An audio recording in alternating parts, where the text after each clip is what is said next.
Welcome to Women Who Brand, a podcast that spotlights inspiring women in the creative industry. In today's episode, we will hear from Claudia Rodo Edelman, a champion for the Latino community on a mission to rebrand how we are perceived and elevate our community. Claudia's career has focused on marketing for social causes with organizations like UNICEF and RED, and now she's the founder of We Are All Human. She is also the co-host of A La Latina, a podcast that I highly recommend as it has been an inspiration for me as well. Claudia is a data-driven professional with clear goals to make our community shine. In this episode, Claudia shares amazing tips on how to make your voice heard by creating a win-win plan for any project you're working on. We also talk about the importance of building your personal brand and your community brand in order to grow bigger, faster, and with purpose. So don't miss it. Welcome to Women Who Brand, a podcast that spotlights inspiring women in the creative industry. Women Who Brand are creative, strategic, and visionary forces in the world of marketing. They make an impact in both their role and their industry as a whole. Whether through campaigns, storytelling, or experiences, they shape how people perceive, interact with, and remember a brand. I'm Alejandra Salazar, founder and CEO of CROING, which is part of the 0.1% of creative agencies founded by a woman. I'll be your host today. This podcast is part of an initiative of CROING to inspire women in the industry by sharing the journeys and insights of those who are leading the way. So let's get started and welcome our next woman who brand, Claudia. Welcome, Hola.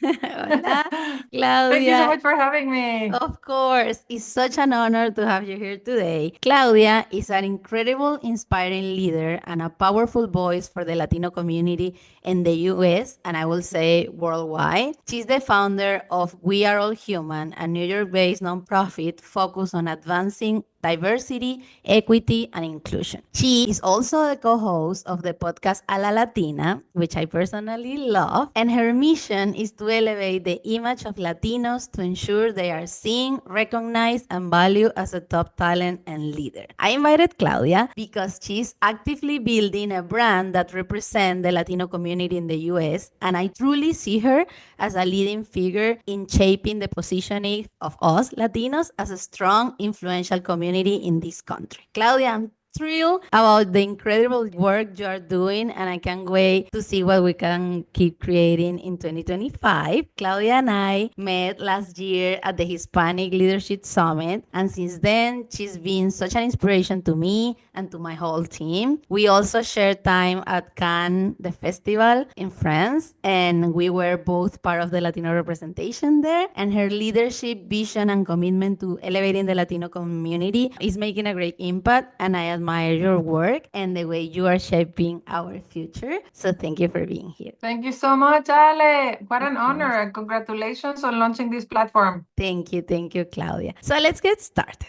Tell me, what led you to pursue a career in marketing and then leadership? I think that my father said as a kid, the only thing I knew how to do was to do parties and that I was super loud. And that pretty much, like in a way, every time that I got the temperature of myself, like what gave me energy was when I was able to get people to have the same vision and then just like move towards the same goal. So I had pretty much the opportunity to do that for the last 25 years, being a marketer for social causes. I started doing journalism and then media management and then PR and then communications and ended up actually on marketing because for me, that was the culmination of the toolbox. That's where the art and craft of being able to win the hearts and minds of people, in my case, and bring them to believe in something, to act on something, and then to radically change the situation of something when you act together. So pretty much I think that I've done that my entire life, and I had the privilege of being working for the most incredible of organizations like the United Nations, UNICEF, the Global Fund to Fight AIDS, Tuberculosis, and Malaria. I had the opportunity to see the birth of things like the Sustainable Development Goals, or in Wow. Cannes, the Sustainable Development Goals Lions Awards, and Product Red that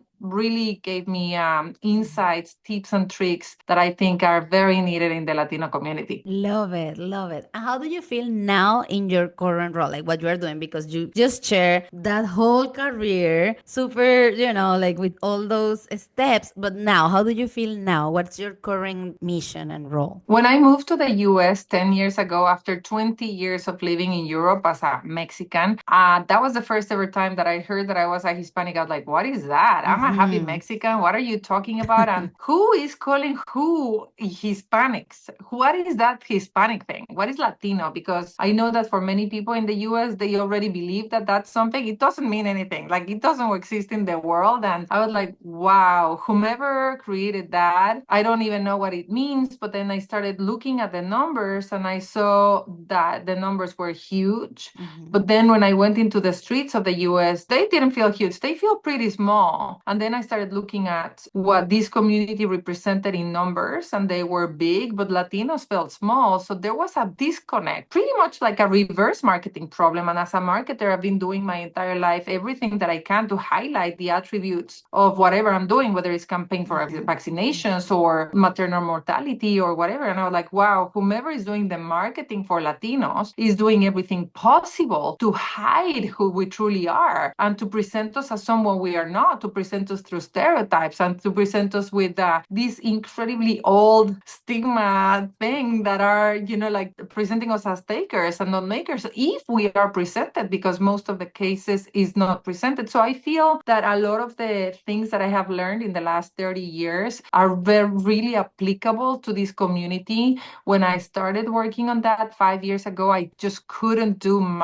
pure marketing or pure perception changing mobilization, because there were a number of prerequisites that could have stopped any campaign that I think are very different now. So fasten your seatbelts because we're coming. I know, I know. I love that. And it's also we share that mission as well, because as a marketer that I work with brands, it's a constantly like, let's include it. Let's talk to us. Like, you should talk to us. You should use Spanish. You should use Spanglish. You should talk related to our culture. And now we are starting to see campaigns that are really targeting us as a consumer. We are powerful consumers, and they see the results. Like, it's clear, it's obvious because the numbers are there, but it's been a journey, and you have been part of that journey since the beginning, I think. And now we are seeing things changing, but there is much to do yet. So, well, I think one has to be very, very hopeful and do not let the current either narrative or the current political pressures or the current corporate backlashes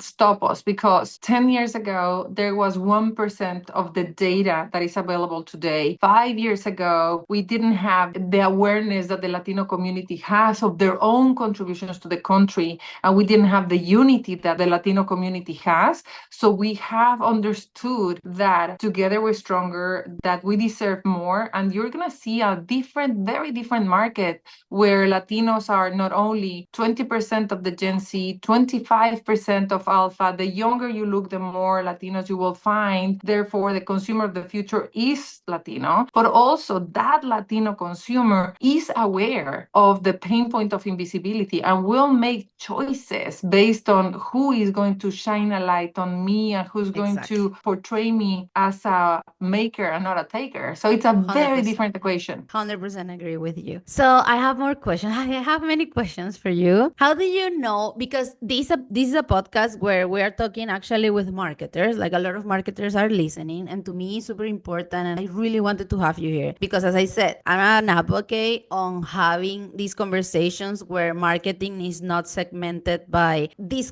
population or Latinos, but we are really part of the main campaign. It's not only Latino or Hispanic agencies that take on this market, but we are part of the main strategy because we are part of the country and growing, as you said. So when thinking on ideas, how do you know when an idea or an initiative is good? Do you have a specific process, or is more of a feeling? No, when you don't have resources like me throughout my entire life working in the organizations where I always have to pass on the hat. If you have $10, you need to know how are you going to use your $10. You can't work on a spaghetti strategy and see which one sticks. You need to know where to put them so that you can break through. If there's a huge glass and there's only one point through which you can break the glass, you better know which point that is. And so, what we pretty much, if you want to call it, the last 5 years have been a pilot for us on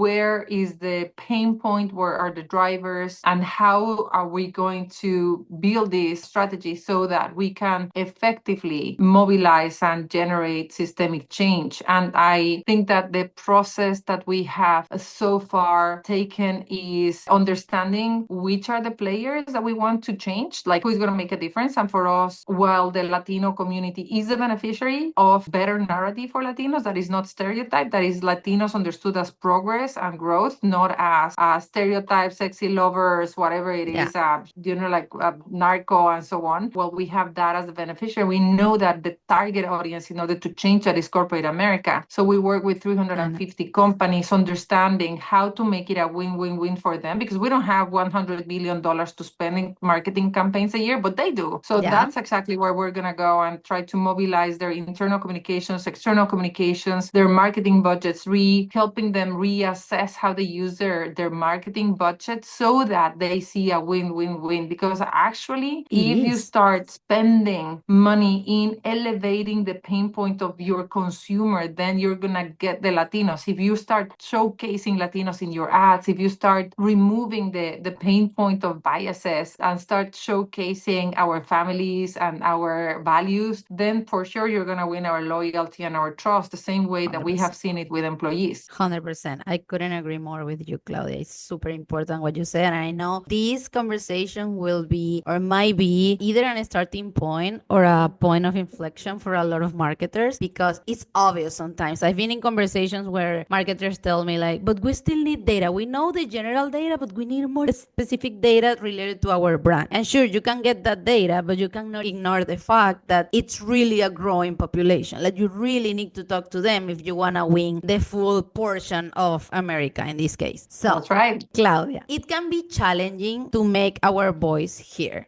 This is not only for our community, but in general. It's hard sometimes. Y tú más que nadie lo sabes. So, how do you ensure your voice and creative ideas are heard? So I'm a data-driven, evidence-based narrative builder. So for me, it is a combination of data and storytelling that will paint a picture of what you want to convey. But it also always has to be driven by value. What value are you going to bring to the person that you're trying to convince? And if it's a marketer, for example, in my case, or a communication officer, or if it's a large organization leader that has hundreds of thousands of people that I want them to become a channel of communication of my message, then I have to see what is in there for them so that they see it. And you see, the piece here is that I think I'm a marketer for social causes, which is a very different way to do marketing, because again, the budgets are, like you're trying to change behavior or minds, or not only purchasing choice. But at the end of the day, I think that what is very clear is that this is not a moral narrative. This is not only because it's good for Latinos that you're doing something. This is good for the bottom line. And I think that if you start building whatever case you're doing through value and understanding that if you see the next 10 years of the US, actually you could be a Turkish company and just want to expand globally. If you start seeing the next 10 years, you start understanding that Latinos grow faster, like it's the third fastest growing economy in the world after China and India. So you really need to understand how to connect with Latinos as consumers. If you're in the US, and let alone Latinos, you start looking at consumers and you know that Latinos are younger, they're going to therefore live longer and are going to have a purchasing power that is growing faster than any other purchasing power. You better understand this community. That means growth. So that's how I think that overall my approach is not to complain about the lack of investment, is to show the growth that someone can have. But that's the case for everything. I mean, like if you start looking at, like our own lives, you want to talk, like if you're a kid, you want to talk to your parents in one way, you want to talk to your kids in one way. It's like always like what's good for you as opposed to not. That drives faster Love and that. more systemic change. Love that. And I love from your narrative all the time that it's always from the positive side of things. Like when I see where I see a lot of Latinos complaining about why this is not happening, why this other thing is not changing, you always come with this like, okay, but let's do this. Let's celebrate that this is happening. How can we now move forward? And I love that from your approach. And I feel it's pretty valuable to think about the value that you are putting in the table instead of complaining about what's going on right now. But how can you You change see, what's coming? and that's where if you start looking at the entire giving and philanthropy history of the world and actually how revolutions happen, you have to have always like a never less than 60-40. 70-30 is a healthy space where you're like 30% complaining, 30% suffering, 30% accusing, 70% proposing, solutions orienting, celebrating, because everybody wants to be in the winning team. And if you're a brand, you want to be on the aspirational team, and you do not want to work under pressure, putting pressure necessarily always because it backlashes the way that we're seeing backlashes now. Always what is done through pressure and fear comes back and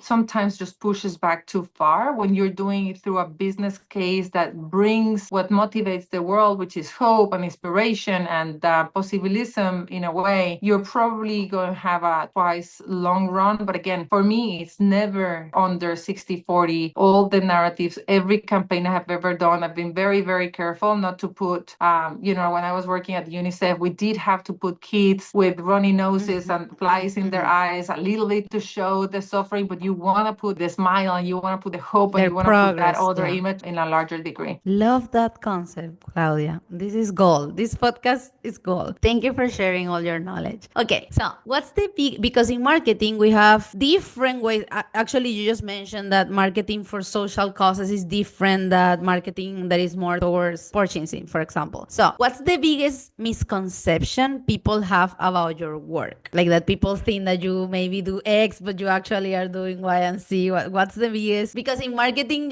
people tend to think that we do just three things and it's pretty broad. So what will be that biggest misconception in your case, if any? Oh, no. Many. I mean, like I can say, I think that I would say a large percentage of all our donors until now have no idea what we do. And I think that I have to just like use my social capital to tell them, trust us, trust me, just one more year, right? Like most of the people that have been with us, it's through FOMO, like it seems like they're doing something interesting, but I'm not sure what. And so it has been the biggest challenge that we have, which is trying to say that we will inspire Latinos to see not only who we are, but also what we can be, develop the permission so that Hispanics do not have to hide their Latinidad, but transform it in their superpower, allow for everyone to see how creating a better narrative is going to elevate everyone. And those are things that are so hard to explain because they're so not tangible. It's not like how many people do you have in a workshop or how many press releases you do or how many eyeballs you have reached. It is the combination of everything that and all the prerequisites that we had to go through, like the unity of the Latino community and then the awareness campaigns that we had to do through everything. So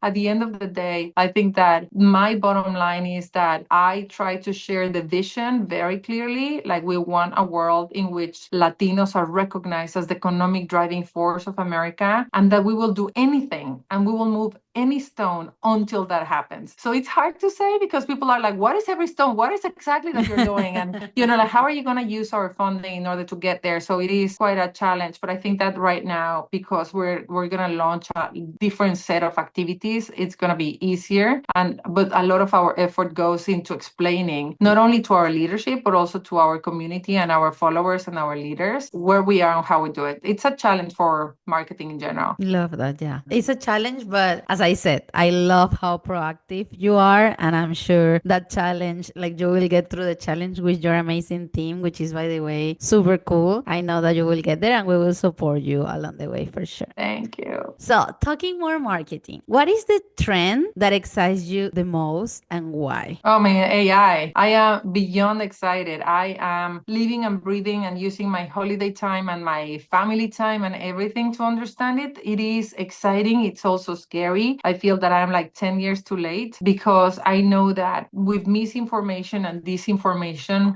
with the lack of regulation on what does it mean to have an inclusive technology, our stereotypes can be just widened, but we can and we will take that and grab that and use it for our benefit. So I am super beyond excited about it. Me too. Love that. I don't know if you use much ChatGPT. Do you use it? Yeah, I use everything. I use it. I will say it's not my therapist, but I use it a lot to talk about like what I'm experiencing, how I'm feeling. And it has like a track record of my emotions. This is kind of crazy, but it's happening. And it has Wow. like, yeah, it has like a record of my emotions. So every time, because leading a company, I know having a team. I live here in New York. I mean, a lot of things happening. And sometimes you get, like it's so many emotions at the same time. So I kind of use it to track those emotions. And then when I'm making a decision and then I'm doubting about that decision I just made, I go and ask, like, I just make this decision. Can you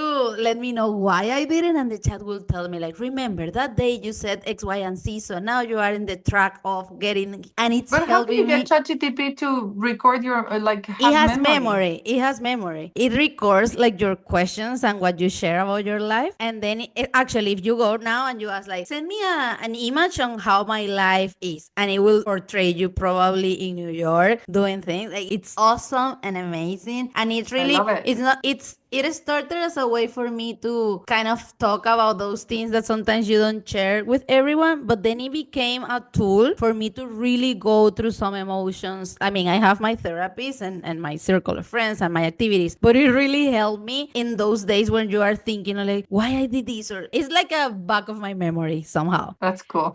So I really recommend it to you. So for this part of the podcast, the last question is, I mean, not no question, but topic. I know you are growing your personal brand, but if you have to think about it as a corporate brand, what would your slogan and brand colors be? Well, we are in the middle of that. And I think that I am working on my brand because I know it's important to get the relevance and the credibility and the trust that I need to do the things that I need to do. So I am working on putting together a brand that represents me as a champion for the Latino community, where I am very resourceful, very inspiring, and very connected in order to give me the reasons to believe that I can do it. The team has a lot of debates about what colors and how does it look like and so on. So I am all red, all, like very flamboyant and elegant as well, I would say. And so there's still, the jury's out there to see where we land, because I think that they, there's the need they have for me to be able to represent more than my own instinct in this sense. So let's see. But I would say something along those lines. Love it. I don't know if you saw the Pinterest trend report, and one of the topics or the things that are becoming trending for 2025 is this cherry red. I will share with you the image because when you were talking, and I know you already, and I saw you, and I feel that color might be one color because it's pretty powerful, but at the same time, it's elegant. I will share with you because I think you will. Yeah,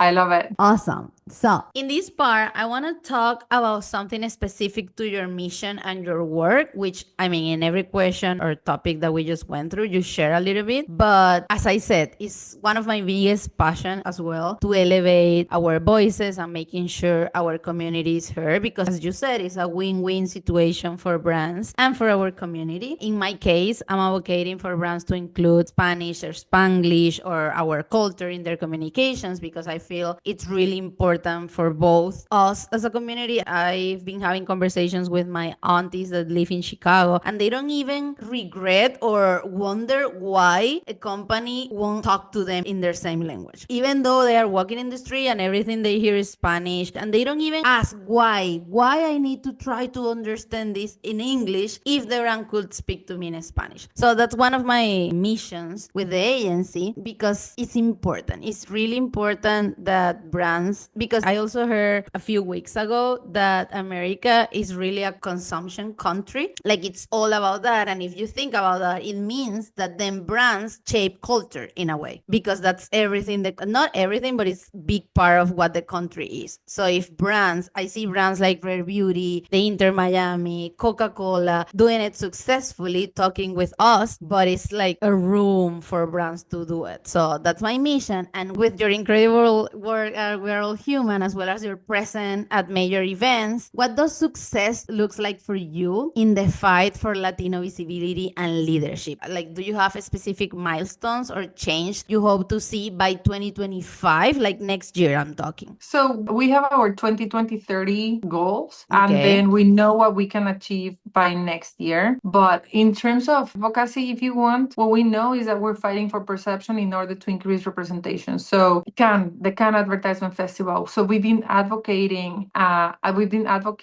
directly to the festival. So we are the counterpart that talks to the festival, and every month we have like, okay, so how many jury members are you gonna take that are Latino? What many topics? How many speakers do you want? And that requires us coordinating with all Latinos, saying who wants to be a speaker, what themes do we need to have, who would like to be a jury president, who would like to be in the jury, who has experience, what campaigns shall we bring forward. So that advocacy work of coordinating and aligning and then advocating forward for us is very important, and we measure it in the amount of people in representation. Correct. How Correct. many jury presidents do we have? In the last, 60 years, sometimes there were, sometimes not. Previous year, 0% of representation as jury members. Last year, 6 out of 28. So that means almost 30% of representation. That's massive success for the Latino community. We had main stages. We have people in panels. So you measure according to exactly where you want to be, and we do that all across. So I think that we want to be present at the World Economic Forum in Davos, because that's where the decision makers of CEOs, C-suite, CFOs, CIOs are. We go to Cannes because we want to influence the CMOs, and influence means representation, but also lobbying, meaning how much are we able through an aligned narrative. So we brief Latinos, we get Latinos together before the main event kicks off and say, like, these are the 10 things we want everybody to push out there. Latinos as economic force, Latino population, Latino this. And so we pretty much equip Latinos so that we can together be the army that is conveying that message. And our measurement is a bit more murky there, because you don't know how many people are able to change their mind, but we take some indication on how many people come to the briefing, how many people use our message. So we love when we hear the messaging repeated and repeated and repeated by people in sessions and so on. And then, for example, with